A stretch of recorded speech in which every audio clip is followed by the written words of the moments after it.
ओम नमो भगवते वासुदेवाय।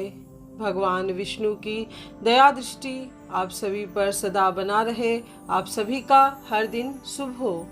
आप सभी का मेरे YouTube चैनल स्पिरिचुअल जर्नी में बहुत बहुत स्वागत है।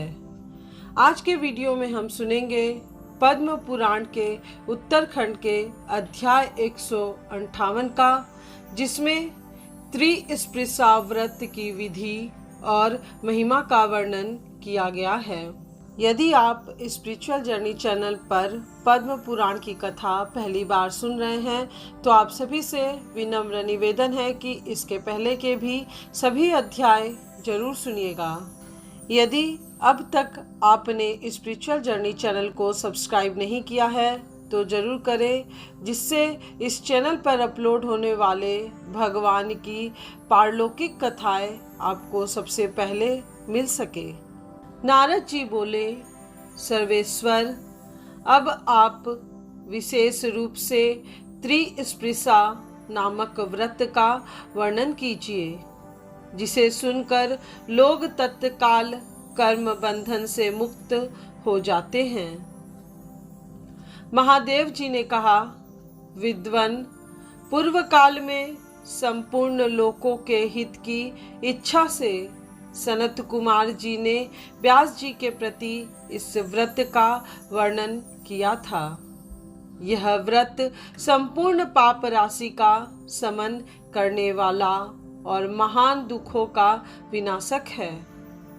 विप्र, त्रिस्पृशा नामक महान व्रत संपूर्ण कामनाओं का दाता माना गया है। ब्राह्मणों के लिए तो मोक्षदायक भी है। महामुने, जो प्रतिदिन त्रिस्पृशा का नामोच्चारण करता है उसके समस्त पापों का क्षय हो जाता है। देवादिदेव भगवान ने मोक्ष प्राप्ति के लिए इस व्रत की सृष्टि की है, इसीलिए इसे वैष्णवी तिथि कहते हैं। इंद्रियों का निग्रह न होने से मन में स्थिरता नहीं आती, अर्थात मन की यह अस्थिरता ही मोक्ष में बाधक है।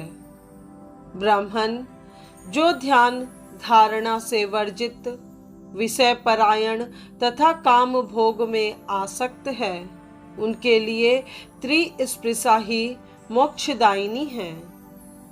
मुनि श्रेष्ठ, पूर्व काल में जब चक्रधारी श्री विष्णु के द्वारा क्षीर सागर का मंथन हो रहा था, उस समय चरणों में पड़े हुए देवताओं के मध्य में ब्रह्मा जी से मैंने ही इस व्रत का वर्णन किया था।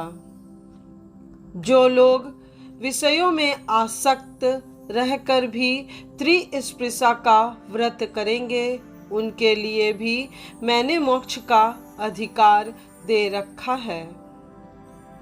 नारद, तुम इस व्रत का अनुष्ठान करो, क्योंकि त्रिस्पृशा मोक्ष देने वाली है। महामुने, बड़े बड़े मुनियों के समुदाय ने इस व्रत का पालन किया है। यदि कार्तिक शुक्ल पक्ष में सोमवार या बुधवार से युक्त त्रिस्पृशा एकादशी हो तो वह करोड़ों पापों का नाश करने वाली है। विप्रवर, और पापों की तो बात ही क्या है। त्रिस्पृशा के व्रत से ब्रह्म हत्या आदि महापाप भी नष्ट हो जाते हैं। प्रयाग में मृत्यु होने से तथा द्वारका में श्री कृष्ण के निकट गोमती में स्नान करने से शाश्वत मोक्ष प्राप्त होता है, परंतु त्रिस्पृशा का उपवास करने से घर पर भी मुक्ति हो जाती है। इसलिए विप्रवर नारद, तुम मोक्षदायिनी त्रिस्पृशा के व्रत का अवश्य अनुष्ठान करो। विप्र, पूर्व काल में भगवान माधव ने प्राची सरस्वती के तट पर गंगा जी के प्रति कृपा पूर्वक त्रिस्पृशा व्रत का वर्णन किया था। गंगा जी ने पूछा, ऋषिकेश, ब्रह्म हत्या आदि करोड़ों पाप राशियों से युक्त मनुष्य मेरे जल में स्नान करते हैं। उनके पापों और दोषों से मेरा शरीर कलुषित हो गया है। देव गरुण ध्वज, मेरा वह पातक कैसे दूर होगा? प्राची माधव बोले, सुबह तुम त्रिस्पृशा का व्रत करो। यह 100 करोड़ तीर्थों से भी अधिक महत्वशालिनी है। करोड़ों यज्ञ, व्रत, दान, जप, होम और सांख्य योग से भी इसकी शक्ति बढ़ी हुई है। यह धर्म, अर्थ, काम और मोक्ष इन चारों पुरुषार्थों को देने वाली है। नदियों में श्रेष्ठ गंगा त्रिस्पृशा व्रत जिस किसी महीने में भी आए तथा वह शुक्ल पक्ष में हो या कृष्ण पक्ष में, उसका अनुष्ठान करना ही चाहिए। उसे करके तुम पाप से मुक्त हो जाओगी। जब एक ही दिन एकादशी, द्वादशी तथा रात्रि के अंतिम प्रहर में त्रयोदशी भी हो तो उसे त्रिस्पृशा समझना चाहिए। उसमें दशमी का योग नहीं होता। देव नदी एकादशी व्रत में दशमी वेद का दोष मैं नहीं क्षमा करता। ऐसा जानकर दशमी युक्त एकादशी का व्रत नहीं करना चाहिए। उसे करने से करोड़ों जन्मों के किए हुए पुण्य तथा संतान का नाश होता है। वह पुरुष अपने वंश को स्वर्ग से गिराता और रौरव आदि नरकों में पहुंचाता है। अपने शरीर को शुद्ध करके मेरे दिन एकादशी का व्रत करना चाहिए। द्वादशी मुझे अत्यंत प्रिय है। मेरी आज्ञा से इसका व्रत करना उचित है। गंगा बोली, जगन्नाथ, आपके कहने से मैं त्रिस्पृशा का व्रत अवश्य करूंगी। आप मुझे इसकी विधि बताइए। प्राची माधव ने कहा, सरिताओं में उत्तम गंगा देवी, मैं त्रिस्पृशा का विधान बताता हूँ। इसका श्रवण मात्र करने से भी मनुष्य पातकों से मुक्त हो जाता है। अपने वैभव के अनुसार 1 या आधे पल सोने की मेरी प्रतिमा बनवानी चाहिए। इसके बाद एक तांबे के पात्र को तिल से भरकर रखें और जल से भरे हुए सुंदर कलश की स्थापना करें, जिसमें पंचरत्न मिलाए गए हों। कलश को फूलों की मालाओं से अवेष्टित करके कपूर आदि से सुवासित करें। इसके बाद भगवान दामोदर को स्थापित करके उन्हें स्नान कराएं और चंदन चढ़ाएं। फिर भगवान को वस्त्र धारण कराएं। तदनंतर पुराणोक्त सामयिक सुंदर पुष्प तथा कोमल तुलसी दल से भगवान की पूजा करें। उन्हें छत्र और उपाहनः अर्थात जूतियां अर्पण करें। मनोहर नैवेद्य और बहुत से सुंदर सुंदर फलों का भोग लगाएं। यज्ञोपवीत तथा नूतन एवं सुदृढ़ उत्तरीय वस्त्र चढ़ाएं। सुंदर ऊंची बांस की छड़ी भी भेंट करें। दामोदराय नमः कहकर दोनों चरणों की, माधवाय नमः से दोनों घुटनों की, काम प्रदाय नमः से गुह भाग की तथा वामन मूर्तये नमः कहकर कटी की पूजा करें। पद्मनाभाय नमः से नाभि की, विश्वमूर्तये नमः से पेट की, ज्ञान गम्याय नमः से हृदय की, वैकुंठ गामिने नमः से कंठ की, सहस्त्र बाहवे नमः से बाहुओं की, योग रूपिणे नमः से नेत्रों की, सहस्त्र शीर्षणे नमः से सिर की तथा माधवाय नमः कहकर संपूर्ण अंगों की पूजा करनी चाहिए। इस प्रकार विधिवत पूजा करके विधि के अनुसार अर्घ्य देना चाहिए। जल युक्त शंख के ऊपर सुंदर नारियल रखकर उसमें रक्षा सूत्र लपेट दे। फिर दोनों हाथों में वह शंख आदि लेकर निम्नांकित मंत्र पढ़े।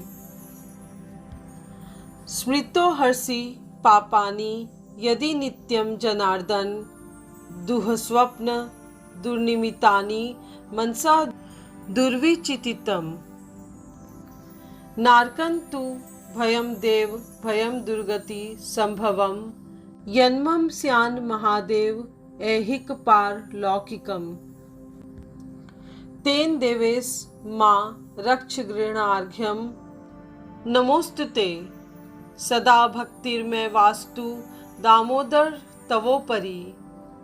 जनार्दन, यदि आप सदा स्मरण करने पर मनुष्य के सब पाप हर लेते हैं, तो देव मेरे दुःस्वप्न, अपशकुन, मानसिक दुश्चिंता, नारकीय भय तथा दुर्गति जन्य त्रास हर लीजिए।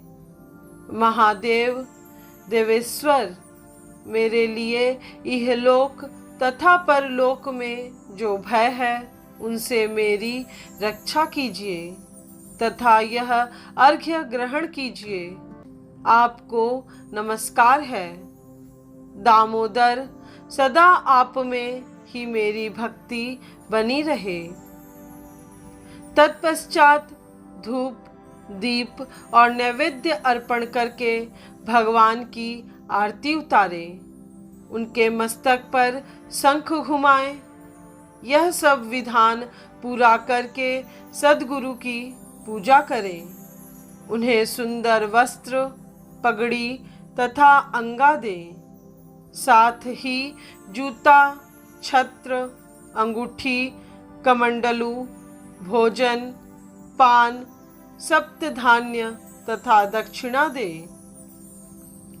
गुरु और भगवान की पूजा के पश्चात श्री हरि के समीप जागरण करें। जागरण में गीत, नृत्य तथा अन्यान्य उपचारों का भी समावेश रहना चाहिए। तदनंतर रात्रि के अंत में विधि पूर्वक भगवान को अर्घ्य दें। स्नान आदि कार्य करके ब्राह्मणों को भोजन कराने के पश्चात स्वयं भोजन करें। महादेव जी कहते हैं, ब्राह्मण त्रिस्पृशा व्रत का यह अद्भुत उपाख्यान सुनकर मनुष्य गंगा तीर्थ में स्नान करने का पुण्य फल प्राप्त करता है। त्रिस्पृशा के उपवास से 1000 अश्वमेध और 100 वाजपेय यज्ञों का फल मिलता है।